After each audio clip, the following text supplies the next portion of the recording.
Oke, assalamualaikum warahmatullahi wabarakatuh. Selamat siang. Siang ini kita berada di Warung Bara, tepatnya di Sumber Dodol, Kecamatan Panean. Kita bersama 3 Kartini Magetan. Yang beberapa waktu lalu saya selalu memonitor di agama ini sebenarnya apa. Tapi hari ini, alhamdulillah saya diberi kesempatan bertemu dengan Mbak siapa? Saya Dita. Mbak Dita? Iya, Dita. Mbak Saya Wartini ya. dan Bu Fitri yang tidak asing di Magetan. Semuanya tidak asing. Tidak asing.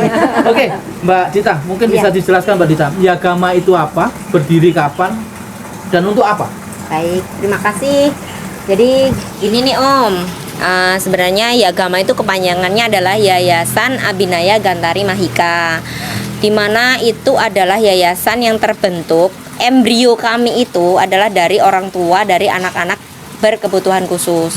Jadi di sini saya sendiri punya anak berkebutuhan khusus dengan jenis cerebral palsy. Kemudian ini Mbak Wartini punya 2 orang anak dengan ketunaan tunarungu.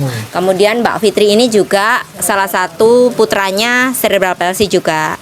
Awalnya kami itu belum berupa yayasan, tapi kami itu hanya sebuah komunitas. Ya, komunitas. Kemudian semakin lama kita melegalkan dan merubah nama menjadi Yagama kalau tidak salah di bulan November tahun 2023. Jadi baru. Iya, tetapi secara komunitas kami sudah berdiri mulai tahun 2021. Kami itu lebih senangnya kami yang berkunjung dari rumah ke rumah, silaturahmi seperti itu. Apa yang mendorong membuat Yagama? Baik, sedikit saya punya cerita nih. Sebenarnya tadinya ini adalah awal saat saya dengan suami obrolan seorang suami istri sebelum tidur. Saat itu kami menemukan adanya konflik bahwa anak saya yang pertama itu adalah Fahril, dia adalah seorang anak cerebral palsy. Anak saya waktu itu yang nomor 2 Humaira itu adalah waktu itu masih kurang lebih berusia sekitar 4 tahun lah. Nah, waktu itu 3 tahun sampai 4 tahun. Dia pernah protes. Protesnya seperti ini.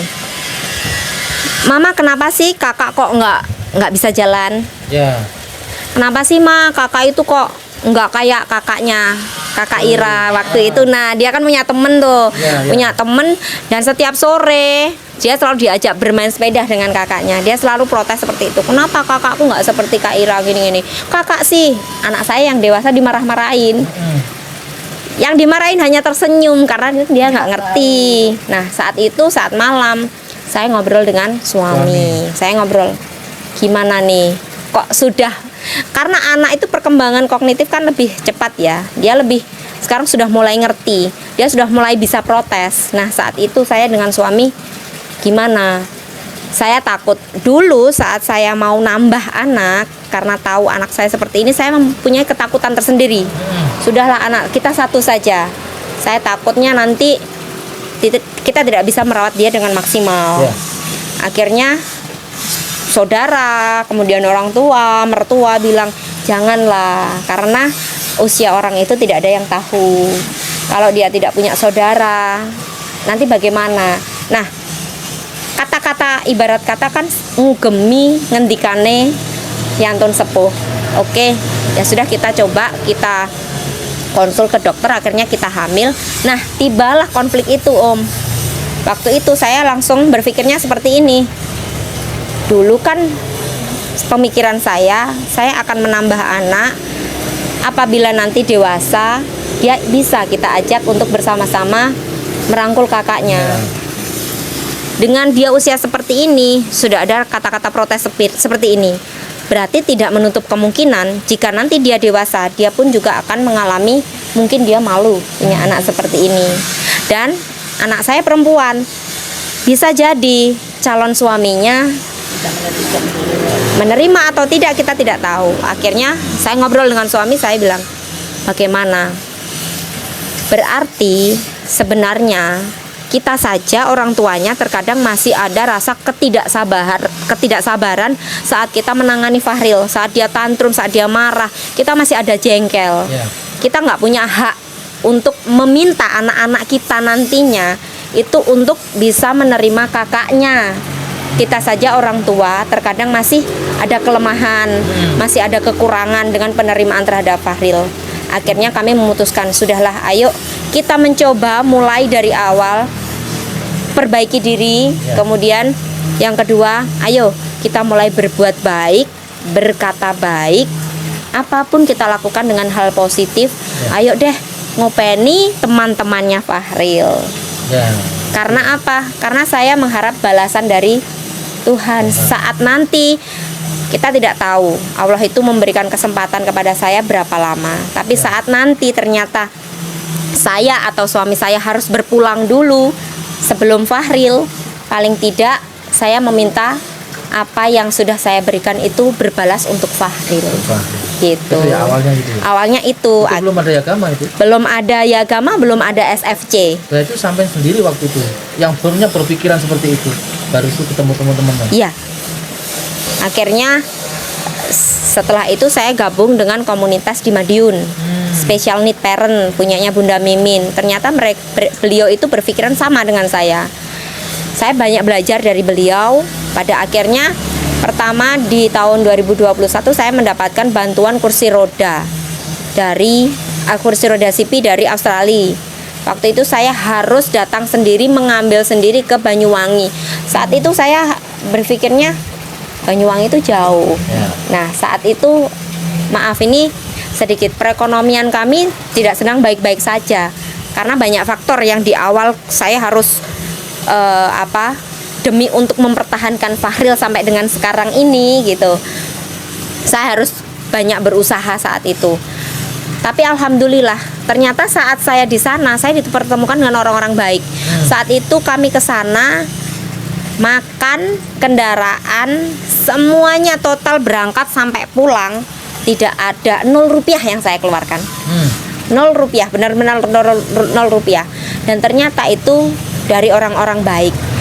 Dari situ saya bertemu, ya Allah, ternyata yang berada di bawah saya itu lebih banyak, Om. Saat saya di sana itu 27 anak ke sana naik bis. Bis itu difasilitasi dengan donatur yang dari Madiun. Dari sana saya ketemu, ternyata ini seperti ini seperti ini. Nah, dari situ saya belajar. Akhirnya, ayolah coba kita ngopeni Magetan. Sepertinya Magetan kan belum ada. Dari situlah ya? Iya, akhirnya saya teringat, saya kan punya teman guru, Mbak Wartini kan juga guru TK nih. Saya ajak, Mbak, ayo tak ajak bikin komunitas. Saya telepon, oke. Saya ajak lagi. Yang punya, semuanya punya anak berkebutuhan khusus, kita kumpul. Saya belum ikut saat itu. Ya, belum, Bu Fitri belum gabung. Akhirnya kita sepakat, ayo kita bikin. Ini Madiun mau mendatangkan kursi roda, 100 kursi roda. Kita dapat jatah. Ayo kita cari anak-anak yang membutuhkan. Nah, itu awalnya. Akhirnya lama-lama ternyata SFC itu mendapatkan tanggapan atau penerimaan yang positif. Sampai pada akhirnya Bu Fitri mulai bergabung, kemudian teman-teman semua bergabung. Saat mau membuat yayasan, saya tidak mau sembarangan dong. Karena saya punya cita-cita bahwa Yagama ini nantinya akan bisa diwariskan kepada anak cucu kita, gitu loh. Jadi supaya berkembang tidak hanya di Magetan, tapi ke daerah-daerah ada Yagama Madiun, mungkin ya, ada Yagama Ponorogo, ada Yagama seperti itu. Pusatnya di Magetan. Akhirnya saya ngajak teman-teman yang, ayo saya butuh orang yang komit. Gitu, yang komit, karena kalau kita nanti nggak satu pemahaman, kemudian kita nggak komit, mati konyol dong kalau saya sendiri. Sebentar aja. Iya betul, ya gitu. Dan ini menjadi kekuatan. Betul. Tidak hanya kita sendiri aja. Kita kembali Bu Wartini. Iya. Punya anak di situ ya? Iya, tunarungu nggih, ya. Sekarang umur berapa? Yang besar umur 15, yang kecil umur 8 tahun. Kenapa ikut gabung Yagama? Ya itu tadi. Awalnya kita diajak sama Budita tadi.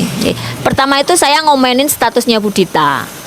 Iya, Budita itu kan waktu itu saya juga belum kenal sama Budita. Kita tergabung di grup operator gitu terus kenal, cerewet. setelah kenal. Iya, betul. Dulu itu saya munduk-munduk sama beliaunya. Nggih. Nah, itu Harus melihat fiturnya seperti itu. iya, ternyata Orangnya tas-tas iya, ternyata Pandang kaki kuda nah, cewek. iya. Gitu. Lanjut berarti punya anak 2 itu. Iya, terus gini, saya ngomelin statusnya Budita, terus gitu, kok saya ditelepon, langsung ditelepon, saya juga punya anak istimewa loh, ini anak saya gitu, dua-duanya ini tunarungu gitu, terus saya sama Budita ditelepon, disuruh ke rumahnya ya sama saat itu, terus kita ya itu bentuk komunitas itu. Tapi saya yakin nanti agama ini besar. Amin. Nggih. Harapan kita seperti itu. Nggih. Asal komitmen. Asal bukan hanya besar aja. Iya. Manfaat Dan manfaat bagi masyarakat. Betul ya. Punya anak 2 seperti itu apa? Perasaannya gimana? Ya mohon maaf ya ini. Nggih Saya ya. juga punya anak. Mohon Dulunya nggih ya. Dulunya saya awalnya itu kan gini. Saya tahu anak saya tunarungu itu umur 1,5. maaf. 1,5. 1,5 tahun, iya yang pertama. Itu umur 1,5 yang bawa periksa ke dokter itu ayahnya sama mbah kungnya karena saat itu ya nggih saya kerja di Madiun di Tumbuh Kembang itu terus gini tahu kalau dia itu tunarungu gitu Kaget. ya kaget pasti kagetnya nggih pasti itu saya Nanti nangis bagaimana besarnya gitu ya. iya nggih Pasti. terus sama dokternya kan disarankan untuk ke Jogja waktu itu karena waktu itu beranya hanya di Jogja. Kan saya pakai Askas kan waktu itu jadinya rujukannya di Jogja di Rumah Sakit Darjito. Di situ saya bera itu nggak langsung hasilnya kan nggak langsung keluar nggih berangkat jam 3 pagi sana nyarter zaman saat itu nggih nyarter di sana sampai sana kan langsung dapat jadwal beranya saja. Nanti itu hanya jadwalnya. Jadi pulang lagi ke Magetan nggih antri. Ke sana lagi minggu depan, ke sana lagi. Terus dibera. Setelah dibera pulang lagi hasilnya belum langsung keluar. Gitu. Sampai sana disuruh pakai alat bantu. Alat bantu dengar ya di Abdi Jogja juga. Waktu mau ke sana itu umur 2 tahun anak saya pas waktu itu. Mau ke sana pas mau ke Abdinya jelalah Merapi meletus itu jadi nggak jadi ke sana. Nah, sekarang yang 2 itu bahasanya susah atau bahasa isyarat? Bahasa isyarat nggih tetap bahasa isyarat Kan kita pernah melihat di YouTube itu ya. iya. Pijet ininya langsung bisa bicara itu. Dengan percaya nggak itu? Saya pernah juga ke sana Pernah ya? pernah apapun kata orang wes Pasti kita usahakan iya untuk anak. di sana lo ada gini sana di waktu itu di Jombang Pak Masudin itu terapi apa tuh namanya ya yang katanya dipijat di sini tuh di sana itu banyak banget ternyata yang antri itu iya saya tuh berangkat jam 1 malam kalau nggak salah itu sampai sana itu sudah banyak yang antri di sana Secara fisik normal ya? secara fisik normal Tahu semua pokoknya. iya Cuma tahu cuma nggih dia nggak bisa ngomong karena dia tidak mendengar betul nggih faktor utama apa kata dokter? Kok Ya, dua-duanya? Virus tadi? iya virus tadi Yang tidak diketahui kita. katanya kan dari kucing padahal saya juga nggak punya kucing nih iya itu Tapi sekarang anaknya sehat. alhamdulillah sehat alhamdulillah Hidupnya sehat terus sering ketawa harusnya. ya enggak Sudah nggak ada yang sedih nih. iya Sekarang ke Bu Fitri. Ini sudah enjoy semua Bu ini. Fitri sebagai bendara agama. Kayak kesannya itu kayak bendahara besar Iya, gitu. iya. Nggak ada uang yang saya kelola. Bahasanya bendara agama. Dan duitin. Lah itu dia. Saya mau soalnya kan nggak ada uangnya. Mungkin ceritakan perjalanan Yagama. Sekarang Bu Fitri tertarik masuk Yagama dan menjadi bendara Budita ya. Ya betul. Ya itu sama. Awalnya itu saya anggota biasa dulu di SFC itu. Aku masuk itu diajak siapa ya dulu itu ya? SFC ya? Iya masuk di Soalnya Mbak WA, Novi dulu juga WA. juga ngajak awalnya Mbak Novi ya. Mbak Dita pokoknya ada beberapa lah yang ngajak masuk di SFC awalnya. Saya itu SFC kayaknya sudah jalan entah setahun 2 Iya, tahun lah ya. iya, Saya baru tahunan, gabung itu. Cuman saya juga nggak aktif, jarang ikut. Kan kadang ada kumpul-kumpul mereka para SFC dulu itu. Saya juga sibuk kan dia. karier. Enggak sih, sok-sok aja menyibukkan diri. Terus akhirnya saya mulai ikut itu tuh pas acara kursi roda itu ya. Pertama kali saya ikut aktif, mulai ikut aktif. Tertariknya kenapa? Karena sama kita punya kisah yang sama. Kita punya kisah yang sama gitu. Dulu kan kami teman-teman sesama teman terapi. Sesama orang tua penunggu anak-anak terapi. Kita ketemu di tempat terapi. Kan dari situ kan kami ngobrol apa segala macam. Nah, dari situ ketika akan mengadakan acara kursi roda gratis. Enggak, belum. Bukan, saya belum ikut di Madiun, hanya di Magetan. Ketika itu 2023 itu malah ketika itu Mbak Dita itu dapat telepon dari Bali yang ngomong kalau kita dapat kursi roda 100 dan harus diambil hari Senin, itu harinya hari Sabtu. Iya, betul. Jadi cerita awal seperti itu.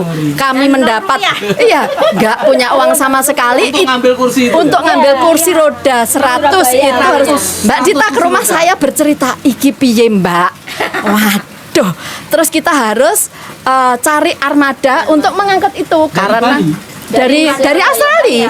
Jadi dari Australia dikirimkan ke Bea Cukai Surabaya. Terus Dita itu kesininya itu loh. dan itu harus diambil maksimal hari Senin, kalau enggak itu kita kena cas berapa gitu ya, berapa puluh Perharinya. per hari itu berapa juta gitu. Nah, itu dia akhirnya kan entah bagaimana caranya kita carilah channel. Ketika itu kita telepon siapa belum membuahkan hasil. Terus ada teman kita yang kenal dengan orang Lanut. Pinjem truk itu, truk tronton yang biasanya ngangkut bom itu. Iya, truk tronton yang besar. Awalnya kalau misalkan kita itu hanya memakai truk biasa, truk kontainer itu kita butuhnya berapa? Tiga truk kontainer. Tapi karena dapat truknya Lanut itu, satu aja sudah dapat. Terus biayanya? Nah, terus setelah itu Mbak Dita, kita nyari Mbak Dita menghubungi Dinsos. Berceritalah seperti itu. Nangis sih Bapak Nggih, bercerita ke Dinsos, terus sama Dinsos dibantu.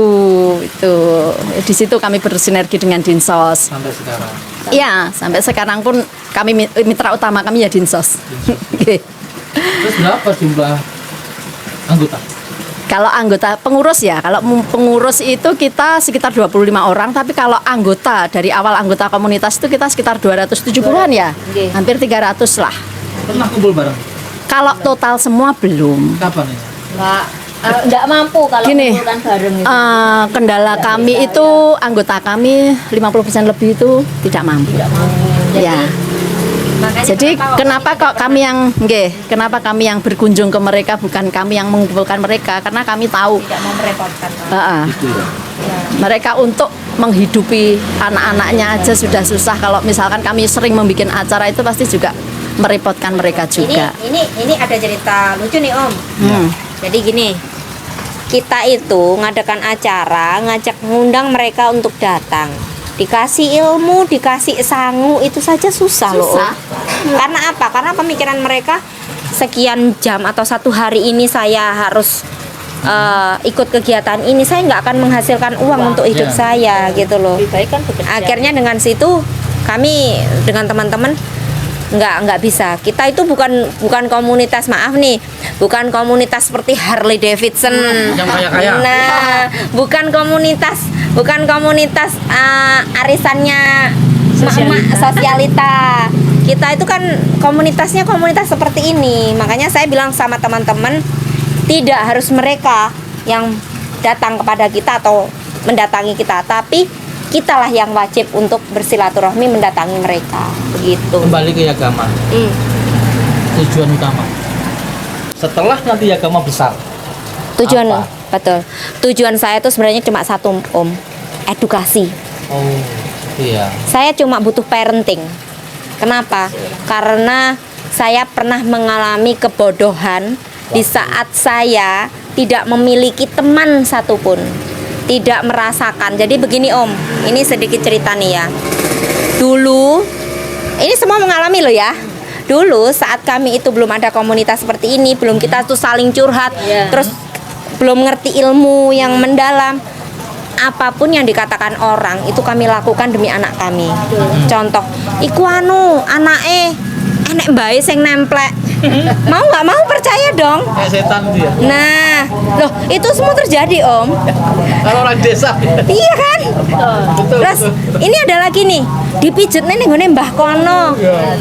Dipijet. Paling banyak itu. Ya, Yang paling banyak paling tuh pijet seperti kan, itu. sama-sama. Itu. Sampai didamoni. Nah, sepul bon-bonane. Nah, iya betul. Nah, itulah fenomena seperti itu.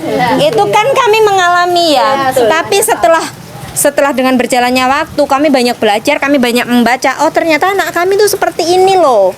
Oh, gak baik sing nemplek virusnya. Virusnya sing nemplek. Nah, itu yang pertama. Edukasi yang seperti itu penting bagi orang tua yang pertama kali, karena itu anak saya pertama loh. Iya, itu anak pertama saya, ini juga anak pertamanya. Jangankan ini aja, anak kedua, anak ketiga juga nggak ngerti.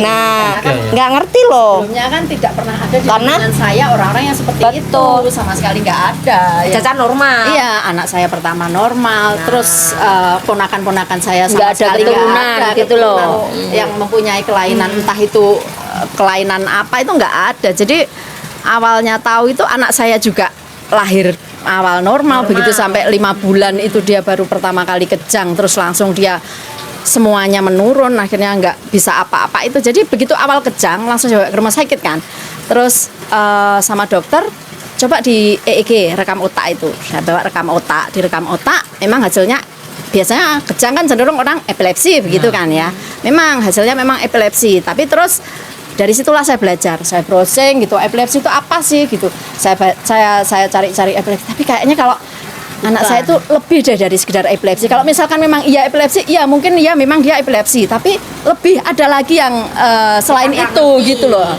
Saya berburulah dokter saraf anak, nggak ada kan di daerah Magetan Madiun kan nggak ada. Saya bawa ke Surabaya. Awalnya saya bawa ke Surabaya ke Profesor Darto Saharso almarhum.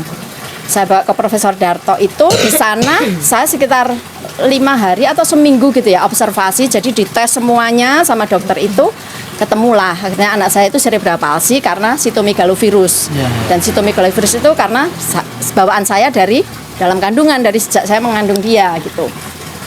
Dokter cuman bilang begini, kalau CMV ini sudah tidak bisa, memang tidak ada obatnya dan tidak bisa disembuhkan. Virus itu tidak bisa disembuhkan, dia hanya bisa dipasifkan.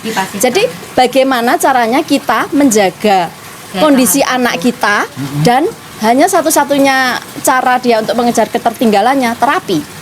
Mulai sejak itu pulang anak saya terapi terus itu, dan dia setiap hari mengkonsumsi obat kejang. Sampai sekarang. Ya, dari situ kemudian saya Magetan itu kan ketika itu 11 tahun yang lalu, terapi itu kan masih Jarang sekali. nggak ada, Samudra belum ada, Mbak Meta itu belum masih sekolah. Saya di Mbak Diah. Sama Egi itu di Mbak Diah di Insan Istimewa, di Insan Istimewa. Terus kemudian saya kan di Jalan Sumatera. Terus kemudian dari Insan Istimewa itu saya juga cari dokter lain, dari situ saya cari dokter lain, dokter second opinion lah dari untuk anak saya itu. Saya ke Jogja ke Profesor Sunartini. Profesor Sunartini sebulan sekali anak saya ke situ. Dari situ ketemu teman-teman. Saya terapi teman-teman yang sekitar Jogja dan sekitarnya. Saya terapinya di Solo, di sini. Akhirnya saya pindah ke Solo terapi. Seminggu sekali saya terapi ke Solo. Seminggu sekali dulu saya ke Solo. Setiap hari Rabu, saya ingat sekali pada saat itu. Karena di Magetan ya satu-satunya pada saat itu hanya Insan Istimewa itu. Di Solo entah sudah berapa tahun gitu dikabari kalau Mbak Meta sudah buka di Magetan itu. Akhirnya saya pindah ke Magetan. Sampai anak saya itu sudah pernah tindakan sitomegalovirus ganciclovir. Ganciclovir itu seperti kemoterapi. Jadi prosesnya seperti kemoterapi, tapi dia untuk virus sitomegalovirus itu. Selama 2 minggu masih harus blender. Dia nggak bisa. Anak saya sampai sekarang makan harus blender. Harus blender. Ini yang masyarakat harus tahu ya. Ya, Di betul. saat hamil, bagaimana. Oh ya, itu pelajaran sekali. Jadi terutama kalau setelah kita mengalami entah keguguran, entah janin tidak berkembang, kalau mau hamil lagi harus cek TORCH, tokso rubella CMV herpes. Kadang orang itu hanya bilangnya tokso. Padahal enggak, yang paling jahat itu sitomegalovirus itu yang paling Ini tugas agama nanti. ini. Iya Memberi betul. pembelajaran, edukasi ke Edukasinya itu pasangan-pasangan muda yang mungkin baru anak pertama. Makanya kalau teman-teman saya itu ada yang habis keguguran atau apa, kamu kalau mau hamil periksa dulu TORCH ya. Ya. Jangan tokso aja, semua. Tokso, rubella, CMV, herpes. Saya bilang gitu. Satu keluarga itu. Iya, nggak hanya istrinya aja. Suami istri harus. Iya karena virus Betul. itu nggak ke perempuan aja. Iya, betul. Oke. Datangnya nggak. Itu saya yakin kalau saya kena itu suami saya juga pasti kena. Yang sabar ya. Oke. Mbak Wati nih Ya, punya 2 anak di schooling. ya, Di rumah bahasanya isyarat. bahasa isyarat. Tapi normal seperti kita ya. Iya, normal. Kan? 15 sama 8. Cowok-cowok Cowok semua. ada nggak kebanggaan di saat mereka bicara dia jenengan dengan adiknya gitu? Maksudnya bangga sebagai ibu anakku bicaranya pakai itu. Loh, ini beda loh ya. Dia punya isyarat sendiri loh. Iya. Ya gimana ya, kok bangga sih Mas? Ya harus bangga. Punya anak pintar loh. Iya. Punya anak istimewa. Itu Iya. istimewa, harus bangga. Iya dia Bagi orang yang punya anak normal, oh anakku kok bisa tulis. Tapi bagi ibu yang punya anak bisa itu kebanggaan anaknya bisa bicara seperti itu. Iya, tapi saya tuh sedih kadangnya gini. Sedihnya apa yang dia minta, saya nggak ngerti itu loh. Kadang nggak ngerti. Kadang nggak ngerti, kan nggak Nulis belum bisa nggak? bisa kalau nulis. Tapi kan kadang itu gimana ya, nggak paham gitu loh Mas. Gitu ya. Iya. Jadi sedihnya itu kalau dia ngomong dan saya nggak paham itu yang sedihnya itu. Itu aja sedih. Iya. Gitu ya. Ya tapi alhamdulillahnya anak-anak saya itu Istimewanya apa? ndak minder. Kenapa? Istimewanya apa di rumah? Bisa musik atau apa? Kan pasti ada istimewanya. Pinter gambar, nggih, nggih, Selain gambar. Atau Apa ya? komputer Ya, atau nggih ya. komputer ya? Main itu ya. Ya itu. Mbak, kita Oke. sebelum closing Ya. berikan ke masyarakat Yagama bagaimana ke depan. Untuk Dukungan kepada masyarakat, pada dinas-dinas terkait agar Baik. Yagama terus eksis, terus membantu masyarakat ya, Mbak Putri. Nggih, baik, terima kasih. Satu cita-cita besar kita. Nah, cita-cita besar. Oh iya betul. Ya jadi begini Om.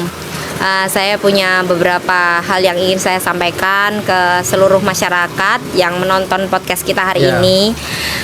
Saya berharap seluruh jajaran OPD itu bersedia untuk kolaborasi dengan Yagama tentunya. Ya, karena apa?